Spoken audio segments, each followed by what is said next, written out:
We're going to reconvene. Thank you all for your time this morning. For those of you at home wondering why I've been the only one answering questions, the committee policy for the duration of this committee under the leadership of Chairman Cowsert has been that questions would come to the chair of the committee. And so that's what I've been doing so far this morning. And then in conjunction with that, any questions from the minority party would go through the minority leader or an individual designated by the minority leader. And Leader Jones is here. You've indicated you will be asking those questions on behalf of the minority party. And with that, I'm going to turn it over to Leader Jones. And that actually be pretty brief. Hopefully we're near the end here. Madam DA. Nice seeing you. Good afternoon. Good afternoon to you, too. I do have one quick disagreement point with you. Mm-hmm. As a fellow person from the MEAC, we all know that South Carolina State University is actually the university. There always has to be a number two. They did win the championship. Absolutely. I did have a question for you because I was wondering if I had the numbers correct. Did you say $80 million was spent by the AG's office in one period of year? In 1 year, yes, sir. I have this exhibit. You are welcome to it. It runs, and it's $80 million just for the special prosecutors. In 2025, it was $75,744,000. In 2025 to date, so the year is not over, they have spent $80,056,000. What we did was collect the 13 top people that received money, MR, because we didn't think it was necessary for people to know who they were, but you can get this off the made $8,181,000. The 13th person on the list, so everybody else is in between, made $1,050,000. Okay. This is in one annual year. And thank you. And thanks for clearing that up. I did have a question also about the block billing, and I know that you didn't really look at the bills, but just kind of asking from a standpoint of just, I guess, experience. It could also be just as reasonable that whoever was actually looking at the bills could say, look, I don't need every phone call. I don't need every witness name that you talk to. Just give it to me in one kind of block, and we do it that way. And by the same token, someone else could say, no, I want every single thing. And you just have a difference about how the person can input it into their particular system. Is that accurate? Ms. Whitmore, who is the CFO for the county, is a stickler. If she paid a bill, it was done to whatever the county rules are. But again, you're asking me to speculate? Yeah. I never saw the bills. I don't see the invoices. And that's a good point of clarification. Several documents have been put up this morning. I can't attest to the accuracy of any of them. In fact, it is clear that some of them have been augmented, and they're not authenticated documents. So no document that's been shown here today has been authenticated, and it's clear that some of them have been altered. But whether they've been altered or haven't been altered, it was my first time seeing them. Right. In any event, however a person wants to get the billing or not, would you think that this is actually a good way for us to come up with a recommendation on how local DAs or solicitors should actually try to do their billing for outside counsel, that the Georgia General Assembly should decide this is how we should do our billing practices?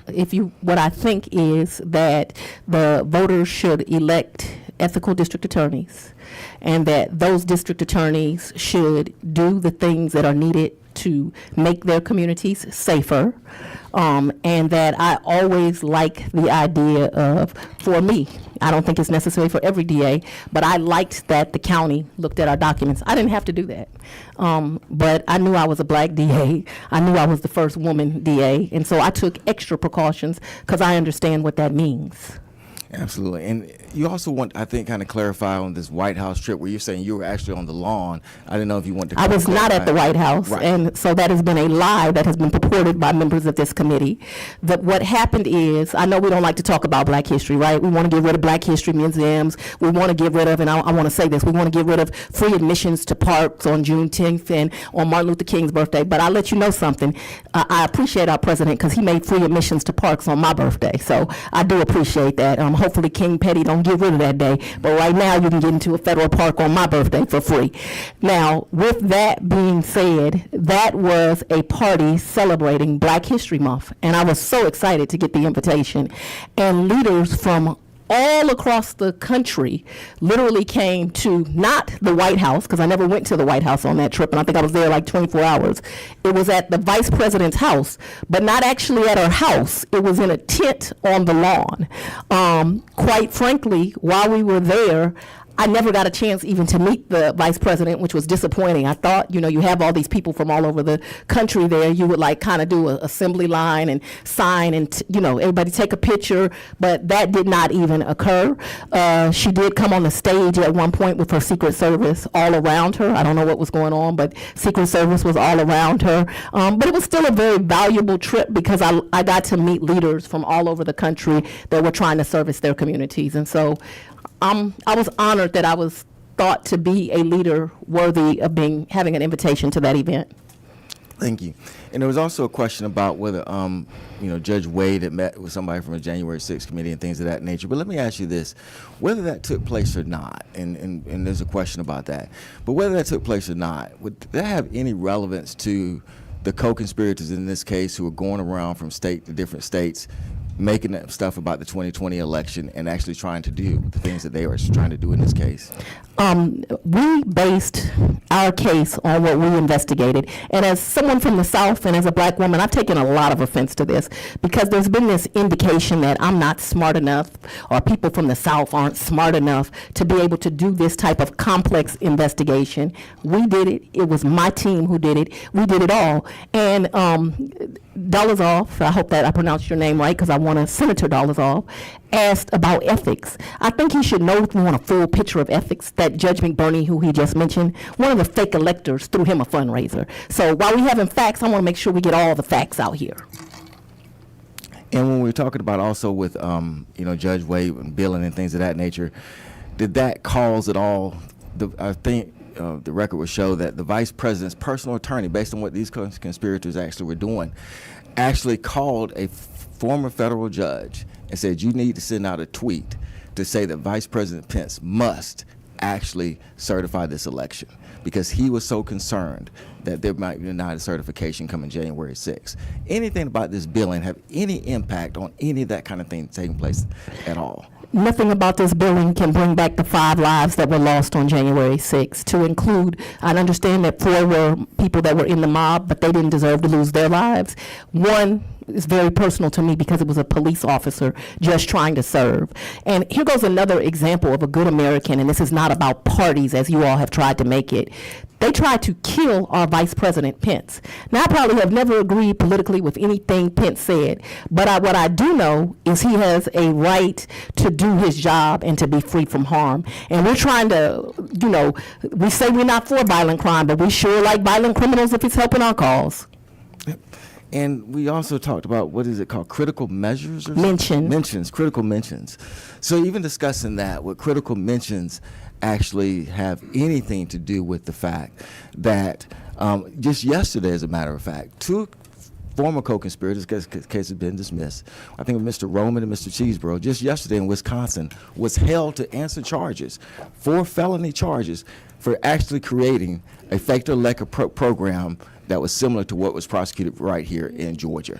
That they're going to be felony charges facing those. And there were 2 conspirators in this particular case who had the same kind of scheme. Anything about his billing or anything about critical mentions have anything to do with the fact that 2 persons that were indicted in your case, right now, just yesterday, a judge in Wisconsin said, you're going to face charges, 11 charges, based on similar scheme that took place in Georgia. No, and it should be noted that Roman was indicted in 3 separate states and that many of the co-defendants were indicted in separate states because, and let's be clear so the record is clear, in my indictment in Arizona, they indicted John Eastman, Gina Ellis, Ruben Giuliani, Mark Meadows, and Mike Roman. Mike Roman was represented by Merchant, who came here and testified. In Wisconsin, they also indicted Cheeseborough and Roman. And so, we could go on and on about, in the federal case had only 1 defendant, Donald Trump, but he was also indicted in my case. So these defendants committed crimes in our state and other states, and there's all this talk about political enemies. Not one of these defendants do I consider to be my political enemy. I'm sorry that they think of me as an enemy. I guess they don't know that their job is to serve me, to work for me, to make life better for me and my family. But they are not my political enemy, and I actually pray for them because I see issues. And also within Wisconsin, the quote-unquote fake electors there actually got sued.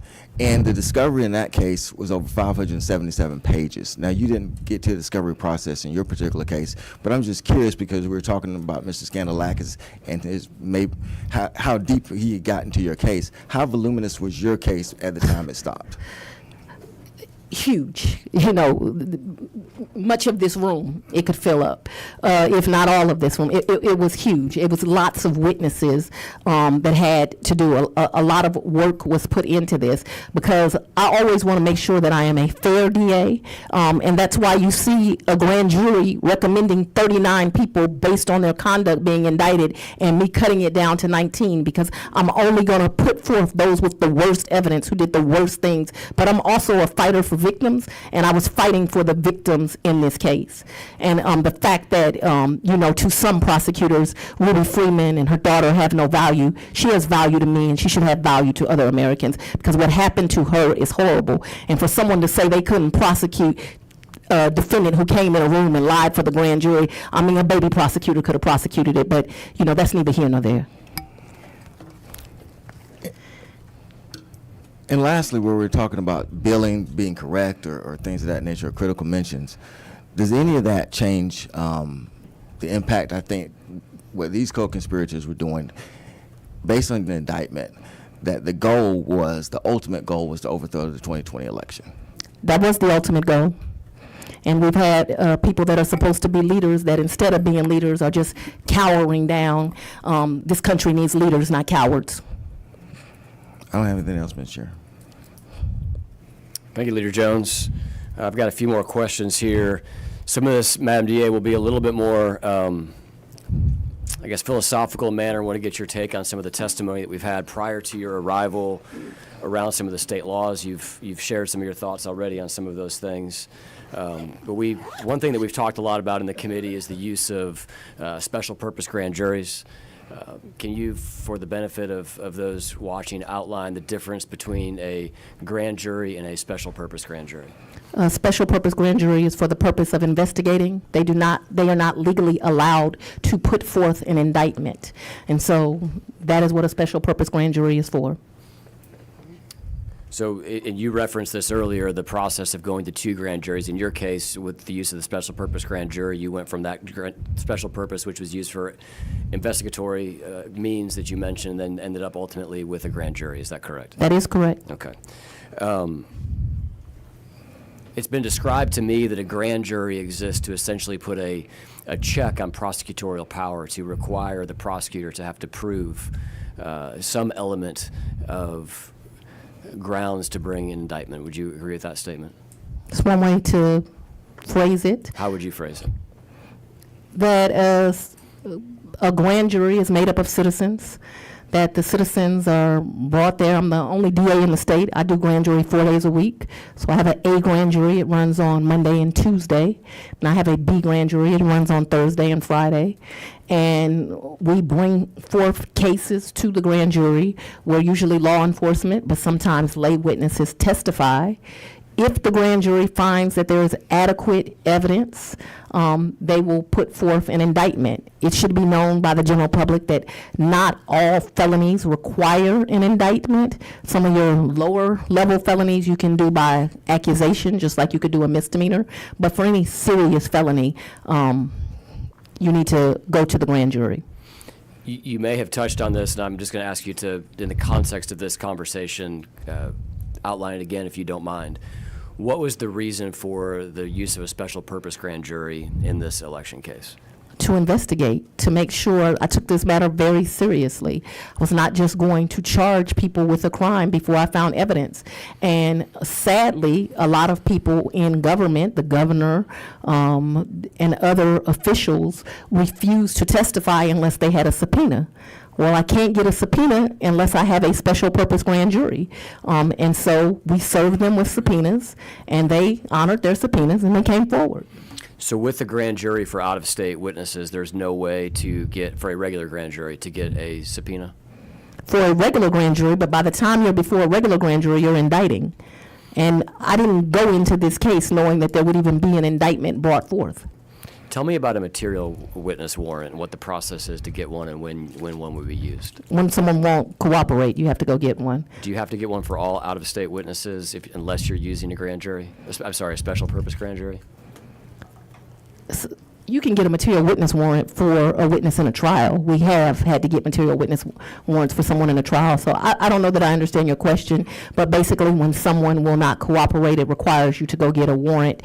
Typically, you have to send some to that state. They have to testify as to why this person is material. Then the judge there makes a determination, yes, they are material. They sign the warrant, they come down. That's very brief, but that gives you kind of the gist of what a material witness warrant has been used. I've used them many times in my career. My understanding is essentially you need two judges. What sounds like one's the out-of-state judge, one would be a Georgia judge to compel that testimony. Is that accurate? Because they have to make a determination that it's actually material. And with a special purpose grand jury, you have the ability to send essentially a letter and a warrant to whomever you wish and compel them to testify without the process of going through the material witness warrant. Is that accurate? Yeah, again, we're getting into the weeds. We needed a special purpose grand jury because I need to be able to issue subpoenas. So you can issue subpoenas from the grand jury to bring the people there to testify. And so if you're asking that we do that process, you know, we fought in every court in this land. Lindsey Graham took us all the way to the Supreme Court of the United States, who unanimously, I believe, I think it was unanimously voted that he would have to come in to appear. We are getting in the weeds, and just indulge us because we do need to. The law needs to be specific, and not sure if you watched the testimony. We had a couple DAs that testified, one of whom, and I apologize, I don't recall the gentleman's name. He essentially, I'm going to paraphrase here, said that he believed that, or I think he stated that it would be fine with him if we struck the entire code section as it related to special purpose grand juries, because in his opinion that kind of blurred the line between investigator and prosecutor and put you in the position of kind of being the investigator and the trier of fact. I don't know if you've heard about this testimony or not. I haven't heard this testimony, but what I do know is Coca-Cola and the girl that sells lemonade, they both sell liquids, but it ain't the same work. And so you brought people from jurisdictions that do not do the complexity of cases that I do. Now, all work is honorable work, so hear that. And prosecutors everywhere are trying their best to uphold the law. But to get somebody from a jurisdiction where they got 15 lawyers and, you know, they bring a grand jury once every 6 months, and to ask them to discuss my work where I'm running grand jury 4 times a year and 12,000 new felony cases.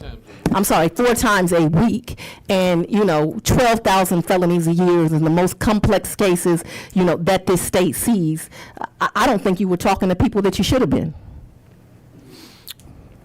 So I disagree with him, and I don't even think he has the ability to comment on the work of the Fulton County DA. Well, in fact, and I noticed that you didn't bring any diversity here when you brought witnesses. You brought all Republican, Caucasian people to come and to tell you about my work. I don't need Daddy to tell me how to do my work. I know how to do my work. Yeah, I don't recall any of the DAs that came commenting on your case at all or your work at all. It was more so trying to get a broad swath of the state, somewhere from. But it would be like me telling you how to run a DA's office in a rural community. I don't know. Well, the challenge for us, Madam DA, is we have to write laws that do give respect and deference to the reality that there are larger jurisdictions like yours, and there are smaller ones, and there are a lot of DAs around the state that have to follow the same law. Well, that brings us to another law. When you all are trying to decide the salaries of district attorneys, you surely should not compare those that have my volume of work to those that have smaller jurisdictions of work. Now, I know it brings ire to some, that is the Democratic DAs that keep most of this state safe, but the reality is they run the largest jurisdictions. They happen to, in most cases, be minority, and they deserve to make more money. Mr. Chairman, may I know that I'm just advised, but could I, since I was here when we did investigative grand juries and all, could I explain the difference? Governor, I think we'll defer to you, not because you were a governor, but because you started your illustrious career in the Georgia State Senate. Well, I started as an assistant DA. Well, your first elected role. was in Here, this chamber. When a grand jury, and there are lawyers everywhere that do not understand this. When a grand jury, you present a bill of indictment or a special presentment, you can do it either way, to a grand jury, then there has to be laid before the grand jury a specific bill of indictment alleging facts, circumstances, and the defendants. And you just can't use a regular grand jury to say, well, we need to investigate this. The law goes back to the common law. It has to be an indictment, perfect in form, laid before the grand jury, charging a specific person with a specific crime. So there is no way for a regular grand jury to investigate, unless they are given some civil investigation powers, for example, the jail, things like that. But in a criminal case, the case has to be made on that bill of indictment. So in a investigative grand jury, and they're rarely used, but investigative grand jury says something went wrong here, and I don't know exactly who should be indicted, and I don't know exactly what they should be indicted for, but it deserves investigation. And where a grand jury may be drawn and is set in statute, an investigative grand jury requires the additional step, so that it won't be misused, that the additional step that, in fact, it must be approved by not only the district attorney, but the chief judge. Not that I'm trying to instruct you on the law, but Remind me, Madam DA, how many times in your career as the DA of Fulton County have you employed a special purpose grand jury? Once. Okay.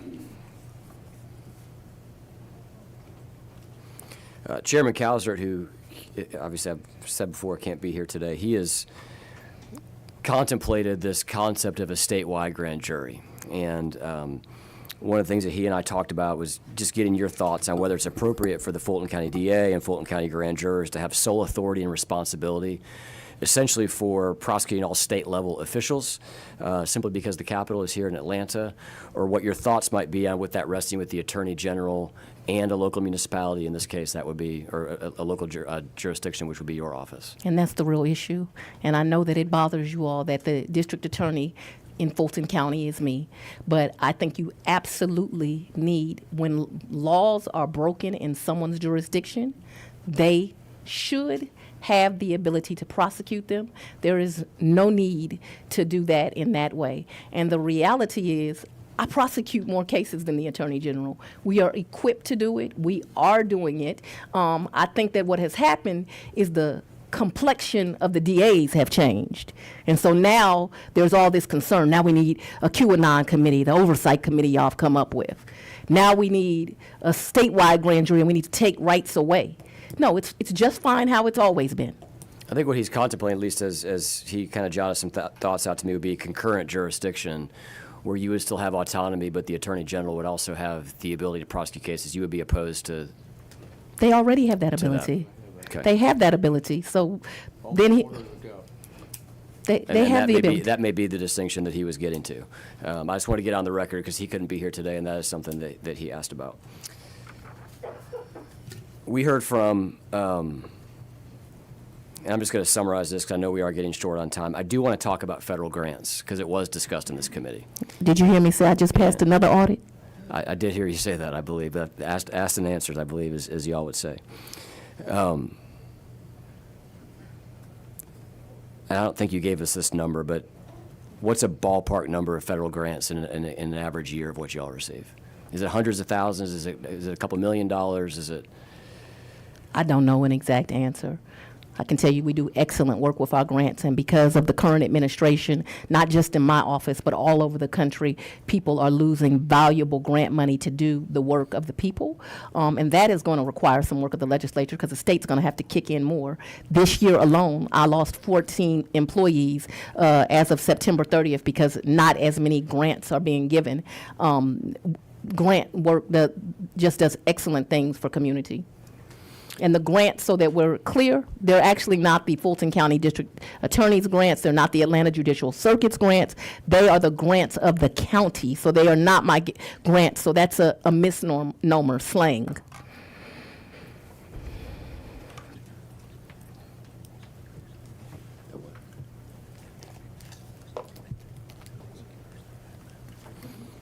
Of those 13, were they prosecutors or were they admin? What do they do?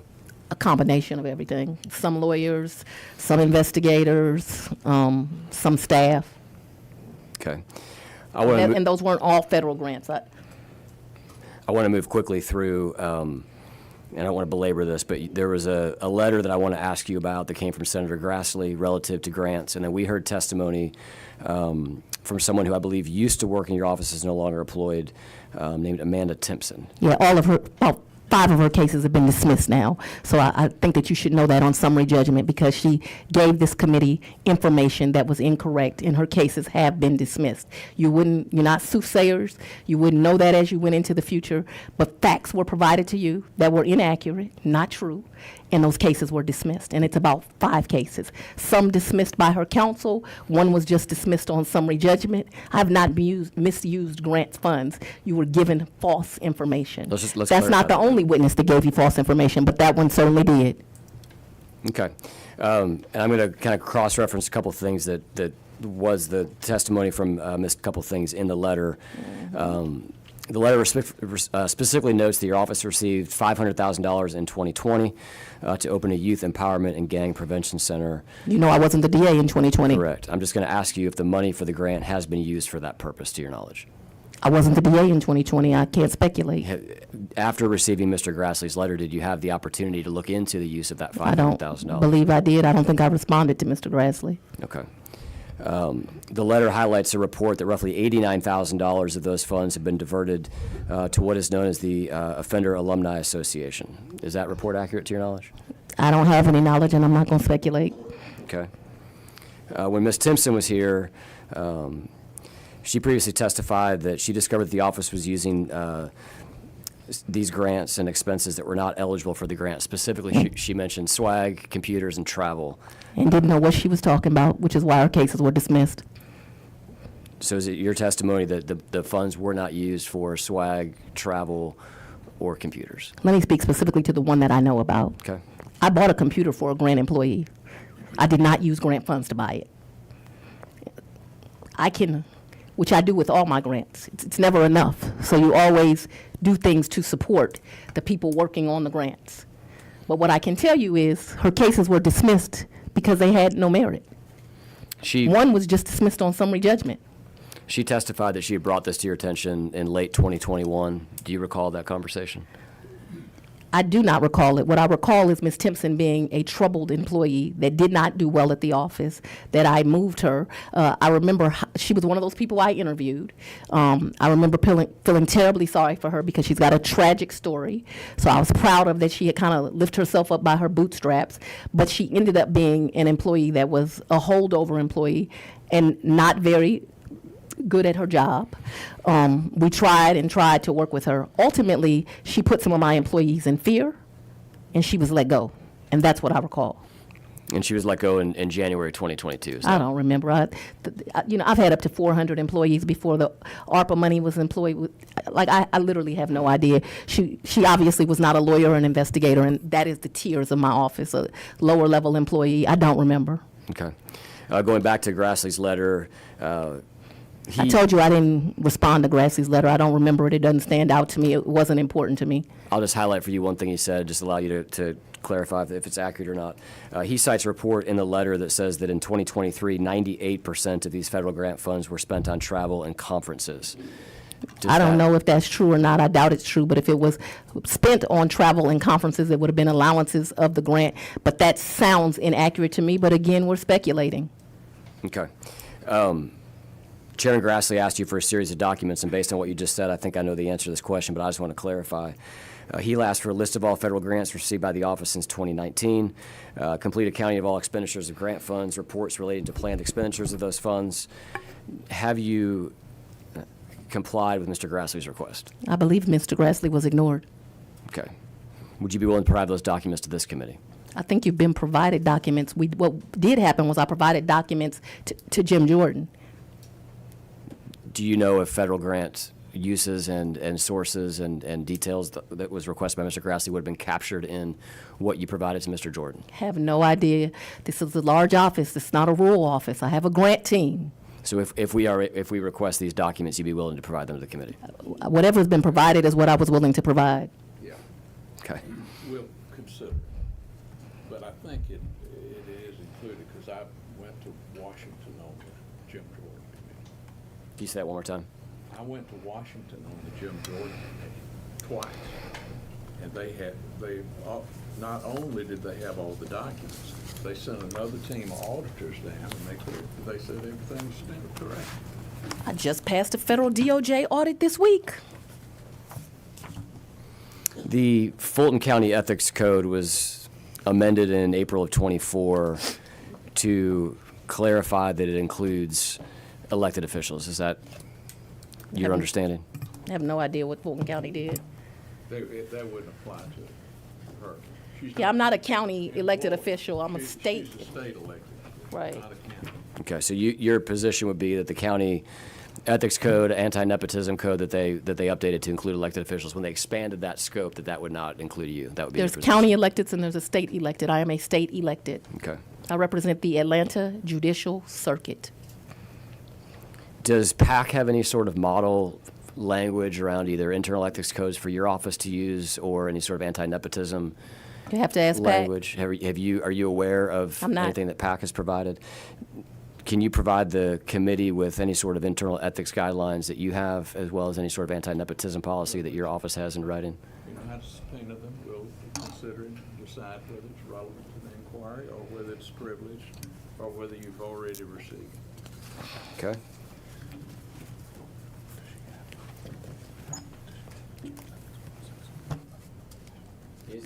Does an internal ethics policy exist in writing? You know, you mentioned companies, and, you know, it's interesting because I also saw where you posted where it's always Fulton County. But the truth is, you have a company that you've listed on your disclosures for finances, and that company stole millions of dollars from Fulton. If you want to look at ethics, you might want to look at that. Does your office have And any it's sort the of company's name is internal Teletrax, in case ethics? anyone thinks I'm making this up. And people died because that company did not provide the services that they purported to provide. Does your office have an internal ethics policy that's in writing? Not that I can recall. Okay. I want to lastly just ask a couple of questions about the Open Records Act. Let me tell you something. I have a 92% conviction rate and a 92% clearance rate with open records. From January of 24 till November 30th of 2025, I've gotten over 1,600 open records requests. This ain't a rural town. Say that number again. I'm sorry. Over 1,600. And we have cleared 92%. Now, it should be noted that in 24, people were abusing the open records thing. Ms. Merchant, as you mentioned, over 30 requests for open records. Lots of people were abusing it. And it troubles me that in 25, I have to now start charging people for open records because I realize people will abuse it. But 92% of the open records requested, we have cleared. Can you define cleared? What do you mean when you say cleared? They've asked for documents and we've given them to them. Okay. And you mentioned you're now having to charge an hourly rate. There were no hourly rates. that Not were from being charged. January 1st of 2021. That was a novel idea a young, naive, new district attorney did. I thought that I could provide documents, or I wanted to have transparency. I wanted to be able to communicate with the public, and I wanted indigent people as well as rich people to be able, if they had something, to give it to them. What I didn't know is that there were a lot of evil people that would abuse that to make up lies. Can you clarify for me? You said you started charging just earlier this year? January of 2025. Okay. But I don't take in those funds. I had Ms. Whitmore do that. Prior to your getting sworn in, did your office charge for open records requests? I believe the prior DA did charge for open records, but, you know, when you become the new DA, you have new ideas. One of my new ideas was I wanted to offer this level of transparency to my constituents. It was Okay. abused by people all over the country. You referenced certain individuals abusing the process. Absolutely. When you said 30, just to take the example of Ms. Merchant, just since she has been before the committee, you said she filed 30 open records requests? In what period? More than 30. It was 30 it was a little bit in excess of 30. Yes, I did say that. Over what period of time? I don't remember. Generally speaking, in kind of the scope of the I don't remember, so case I'm of not the going to elect- speculate. Okay. What, in your opinion, I what know should... she also came in here and testified that I diverted money from my homicide backlog. I cleared my homicide backlog, all of it. Didn't divert any money. People came in here and lied to you. You should be upset about that. As you think through the law, the open records law currently is unlimited, right? Somebody can... I think if you want a new open records law, you should make the legislature have to answer open records. That would be my recommendation for a new law. I would vote for that as well, but let me just get I just want to get your opinion on the scope and how you would limit that, how you would determine abuse versus non-abuse. How I would limit open records? Is that what you're asking me? Yeah, if you were to take an extreme case, right, if you say 30, I think... I don't think that district attorneys should actually be subject to the open records, but if they are subject to the open records, obviously attorney work product should not be subject to it. Only cases that are, completely closed, and I mean closed past a habeas, you should have to give. Help me understand why you don't think you should be subject to open records. I would agree with you that the General Assembly should be. Judges are not subject to open records. Do you think they should be? Did I think judges should be subject to it? Not their work product, because judges also have work product. But I think they should be akin to DAs. And do you think DAs should be akin to the legislature, or you think that the legislature should be akin to a county commissioner? I don't know that I understand your question, but I think that you should be subject to open records. I think that you're making laws that are supposed to be in the benefit of the community, as opposed to this day where we're wasting a lot of time, where me and my staff could be keeping the community safe, but I'm here to do this song and dance with you. The reality is I brought forth an indictment because people came in my county, they committed a crime, and they got charged. They didn't get charged because of their race. They didn't get charged because of their political party. They got charged because they came in my community and committed a crime, and 2 grand juries passed forth an indictment. And this is what you should know. I don't care how many times they threatened me. I don't care that they've threatened my family. Actually, just yesterday, I went home and the Department of Justice sent me a letter about another person that they are prosecuting, and that I can come in January because this person swatted my home as well as the home of other public officials. This has to stop. What you all need to do is to pass laws to allow people to do their jobs, to do them safely. What happened to Marjorie Taylor Greene is horrible. That she had to quit her job because they were bomb threats to her house and threatening her children, but she didn't care when it was me. She didn't care when my children were threatened. She didn't care that I haven't had the ability to live in my house, but I'm a better human being than that. I don't want any of your lives threatened. I may not care for you personally. I may not believe in your politics. I may think that today is nothing but more than evil and you trying to get yourself elected. All of that being said, I don't think anyone should threaten you and your family. And I think if you're here to protect, you ought to establish laws that if someone uses hate speech and that creates an environment where people like myself are threatened doing their job, we ought to do something about it in Georgia.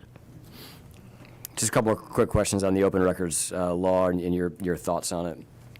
And it doesn't, and I think it is a challenge to get to this concept of what is abuse and what is not abuse. As it relates to Ms. Merchant, though, the court seemed to indicate that she was... The court indicated that a CFO would not be in the weeds, as I was not. And we gave Ms. Merchant many, many documents, and she abused it.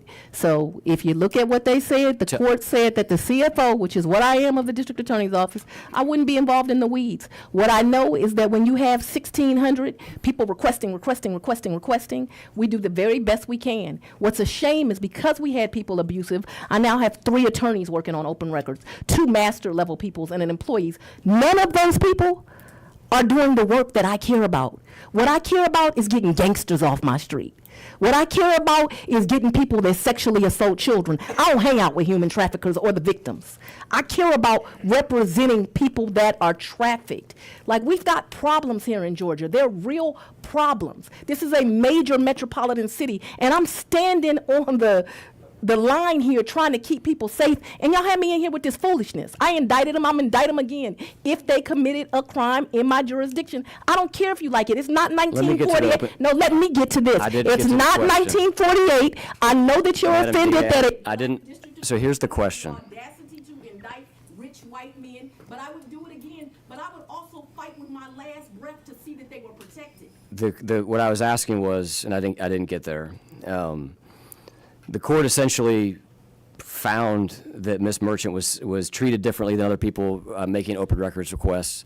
You're correct. It did find that you were not in the weeds on dealing with that. What I'm curious about in response to the court case, have there been any internal changes with how you handle? I now have 3 lawyers on open records, 2 master level people, and an assistant. That was the change. Okay, so I had to waste more resources to not do the main thing. So you want something else? Give the district attorney in Fulton County more lawyers so that she can do our job, because what happens in Fulton is going to impact the entire community. Gangbangers don't stay just in Fulton. They go to DeKalb, they go to Coweta, they go to Douglas. And I'm here on the front line keeping people safe. And you talk about critical So mention. just walk me It through that wasn't change. just about this case. I prosecute a lot of high-profile cases. walk me through the change real quick. What did you have before in terms of staff, and what do you have today? When I started, I had one. When I say before, let me say, let's call it 2024 versus 2025. I've increased staff. I now have 2 special assistant attorney generals that work on it. I have two special assistant prosecutors that work part-time on it. I have right now 2 lawyers that work on it full-time. I'm bringing a 3rd one in. I have 2 master level people that work on it. When I first got there was 1 lady with a master's degree. We've had to expand and expand and expand for this foolishness. And what I'm supposed to be doing, and my main emphasis, what I focus my day-to-day on, is making sure I lock up murderers, making sure I lock up sexual offenders, making sure I lock folks up that are dangerous. And I also spend my time on making sure we have programs for people so we can turn their lives around. Which is why I got a 92% conviction rate. I must be doing something right. Leader Jones, I've asked a couple of questions since you've had the opportunity to ask. I want to defer to see if you had any questions you'd like to ask before we wrap up here. Let me turn your mic on. One final one, you kind of touched on it, and that was, at the end of the day, this case here, this conspiracy case that took place, why did you bring this case? Because folks came in my jurisdiction and broke the law. And as elected officials, there are things that are precious and that are our responsibility. One, in a free society, is keeping people safe. Right? And I stand on the line keeping people safe every single day. I have dedicated my entire career to making sure that people are safe and that they feel valued. Children feel valued, no matter who you are. See, I'm not like these people. I believe in diversity. I've sat on my floor and cried with little white children, black children, Spanish children, and I fight with my last breath to keep those people safe. But I have also prosecuted black people, white people, Asian people. It doesn't matter to me. It seems to matter to some. So I brought this case because they came in this jurisdiction and broke the law. And they didn't only break the law here, they broke it other places. Because the other thing that we have to do as a free society is we have to protect elections. It is important. If the people of this jurisdiction, the 19th, voted Senator Blake Tillery to be that senator, then I have to work to make sure that he is instilled into office. If someone does something, goes into a voting booth like they did in Coffee County, they do that. If they threaten workers, it's little old people that work the polls. How dare somebody threaten them? And how dare you all not take that to be important? Is it not important because it was an older black female? It ought to be important to everybody. That's who you all are here to protect, those that cannot protect themselves. And I'm willing to stand on the line so y'all can keep threatening me, keep bringing me to these committees, keep auditing me, and I'm going to keep doing my job with excellence. All right.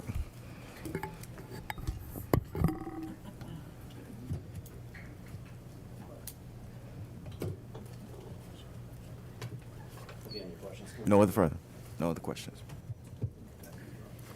Madam DA, we'd like to thank you for appearing today before the committee. Governor Barnes would like to do the same. Good luck and God bless you all. This meeting is Happy holidays.